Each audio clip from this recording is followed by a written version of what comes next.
Nah, anak-anak kelas 6, selamat pagi menjelang siang.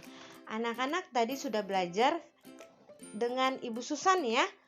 Nah, pada jam pertama anak-anak sudah berdoa kan? Sudah. Sekarang kita tinggal lanjutkan saja ya, Nak ya. Kita masuk pada muatan pembelajaran bahasa Indonesia, yaitu masih pada tema 2. Subtema yang ketiga. Subtema yang ketiga apa ya? Apa subtema yang ketiga? Bersatu kita teguh. Nah, itu subtema yang ketiga. Materi pembelajaran, siapa yang ingat materi kita pada subtema kedua? Iya, tentang kalimat efektif ya. Kita mengerjakan tugas membuat peta pikiran dengan menggunakan kalimat efektif. Nah, sama sekarang juga ya. Kita membuat peta pikiran, cuman Bu Harlin tidak kasih tugasnya, tidak peta pikiran, dengan menggunakan kata baku ya. Jadi materi pembelajaran kita pada subtema yang ketiga ini yaitu tentang memahami kosakata baku dan tidak baku.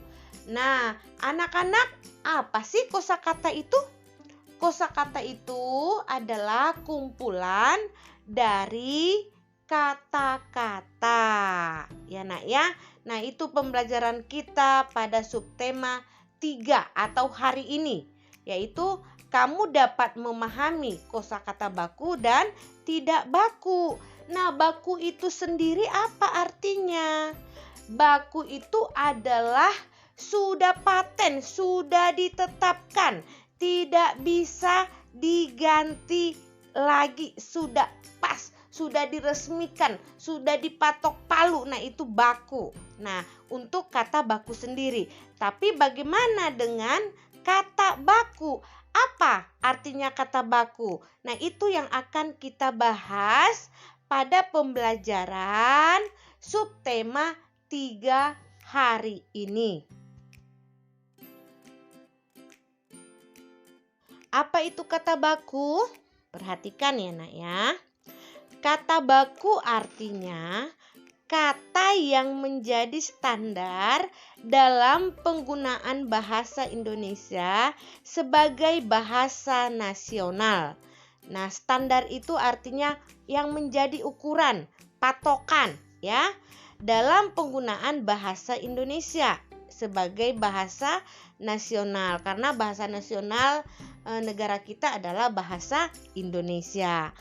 Nah, kata yang sudah baku dimuat atau ditulis dalam Kamus Besar Bahasa Indonesia atau yang disingkat dengan KBBI. Kata baku biasa digunakan dalam situasi formal atau resmi, sedangkan kata tidak baku digunakan saat santai atau tidak resmi. Nah, itu pengertian dari kata baku. Jadi jelas ya anak-anak ya, penggunaan kata baku itu lebih formal. Formal itu artinya sama tadi, resmi ya, digunakan pada waktu kita misalnya apa sih Bu Harlin? Contohnya formal itu menulis surat dinas misalnya ya, di sekolah. Nah, itu menggunakan kata baku. Nah, kata baku itu dapat kita lihat, dapat kita temukan pada Kamus Bahasa Indonesia ya. Kamus itu apa Bu Harlin? Buku tentang kumpulan kata-kata dan artinya, atau tadi kosakata yang kita sebut dengan kosakata. Nah, itu artinya kata baku. Nah, mengapa bisa ada kata tidak baku? Ya, tadi baku sudah kita bahas. Sekarang, mengapa bisa ada kata tidak baku? Ada 2 hal yang menjadi alasannya. Yang pertama yaitu penyerapan kosakata asing atau yang biasa kita sebut dengan kata serapan. Nah, karena adanya kata serapan itu yang menjadi alasan yang pertama. Yang kedua, perhatikan kata yang disesuaikan dengan pengucapannya. Ya, nah untuk penjelasannya masing-masing disimak ya nak ya, apa itu kata serapan dan kata yang disesuaikan dengan pengucapannya seperti apa. Yuk simak. Nah, kata serapan maksudnya kata yang berasal dari bahasa asing, ya, tetapi diintegrasikan ke dalam bahasa Indonesia dan diterima pemakaiannya secara umum.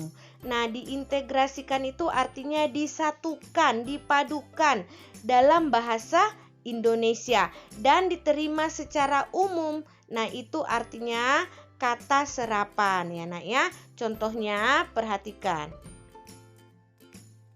Nah, yang pertama, tetapi. Tetapi itu berasal dari bahasa Sanskerta ya, yaitu tulisannya perhatikan di layar. Tatapi. Nah, itu yang artinya namun. Itu adalah bahasa yang berasal dari Sanskerta, hanya sudah menjadi bahasa Indonesia ya, yang ditulis dengan tetapi, artinya namun. Nah, itu yang pertama. Contoh yang kedua, mungkin. Mungkin itu berasal dari bahasa Arab, yaitu mumkinun. Nah, itu bahasa Arab ya. Mungkin itu artinya bisa iya, bisa tidak. Nah, yang ketiga contohnya kampus. Tulisannya kampus. Itu sudah merupakan bahasa Indonesia ya nak ya. Tetapi kampus itu berasal dari bahasa Inggris, yaitu apa ya bacaannya ya? Kampus, tapi tulisannya C ya, campus. Nah, itu tulisannya. Apa itu artinya kampus? Daerah atau lingkungan bangunan utama dari sebuah perguruan tinggi atau universitas. Nah, itu contohnya. Nah, sekarang perhatikan untuk penjelasan alasan yang kedua, yaitu kata yang disesuaikan dengan pengucapannya. Ya, anak-anak silakan buka buku paketnya halaman 100. Ya nak ya, di sana ada contoh kata tidak baku dan contoh kata baku. Nah, kenapa bisa muncul kata tidak baku pada kata-kata tersebut? Karena ada perbedaan pengucapan. Tetapi ini sudah dijadikan menjadi kosakata bahasa Indonesia. Tapi menjadi kosakata tidak baku. Contohnya perhatikan ya. Nasihat. Kata baku nasihat. Nah, tapi karena sering kita mengucapkannya jadi nasihat, nah kata bakunya itu nasihat. Kita sudah sering kan, contohnya nih anak-anak, dengarkan nasihat mama. Nah, dengarkan nasihat orang tua.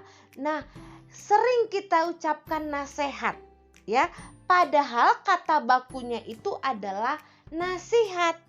Nah, tapi karena sudah sering kedengaran ya, dijadikanlah menjadi kata tidak baku.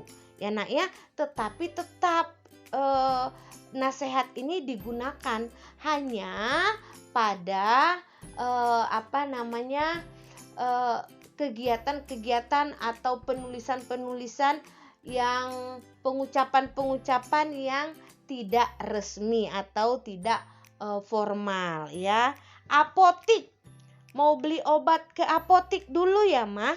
Nah, atau mama suruh kamu, nah tolong nak belikan obat ini di apotik. Nah, apotik sering kita mendengarkannya apotik ya, tetapi tidak salah karena sudah memang menjadi kata bahasa Indonesia, kata kosakata bahasa Indonesia, tetapi masuk ke dalam kategori kosakata tidak baku, tetapi dia tidak salah. Ya nak ya. Nah, apotek berasal dari bahasa apotek. Yang ketiga, cuman. Ya, cuman kita sering mengucapkannya cuman. Ih, mama cuman ada 3. Ih, aku cuman punya 2. Nah, cuman itu ternyata anak-anak adalah kata tidak baku. Kata bakunya itu cuma, berasal dari kata cuma.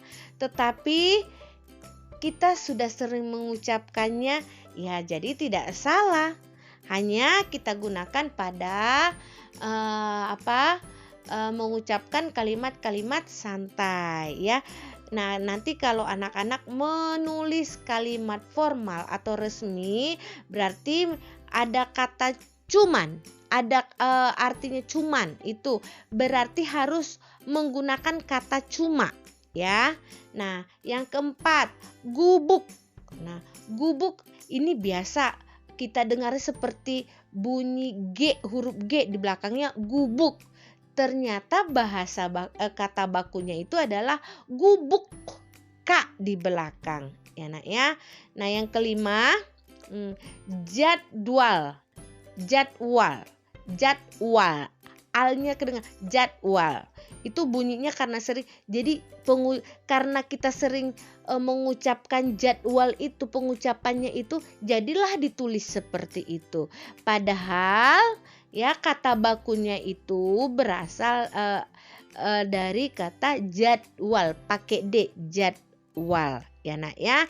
Nah, anak-anak perhatikan, Bu Harlin berarti salah dong kalau aku nulisnya seperti ini. Nah, tidak salah, tergantung ya di mana kapan kita menggunakan kata-kata tersebut. Kalau pada kegiatan formal, kalau di sekolah berarti kita gunakan kata baku. Nah, seperti itu contohnya ya nak ya. Sekarang perhatikan tugasnya. Nah, tugasnya ya mencari kata baku dan tidak baku ya nak ya. Yang A itu mencari kata tidak bakunya, dan yang B menentukan kata bakunya. Caranya seperti apa Bu Harlin? Nah, kamu gunakan kamus besar bahasa Indonesia. Yang tidak punya kamus, boleh dibuka kamus di Google ya, kamus bahasa Indonesia di Google bisa. Nah, ini tugasnya sangat sedikit, sangat mudah tugasnya. Kalau masih ada yang tidak mengumpulkan, nah itu luar biasa ya anak-anak ya. Nah, sampai di sini pembelajaran bahasa Indonesia kita pada subtema 3. Terima kasih anak-anak sudah menyimak. Semoga anak-anak dapat memahami apa yang sudah Bu Harlin sampaikan, yaitu tentang kata baku dan tidak baku. Terima kasih anak-anak. Jangan lupa berdoa.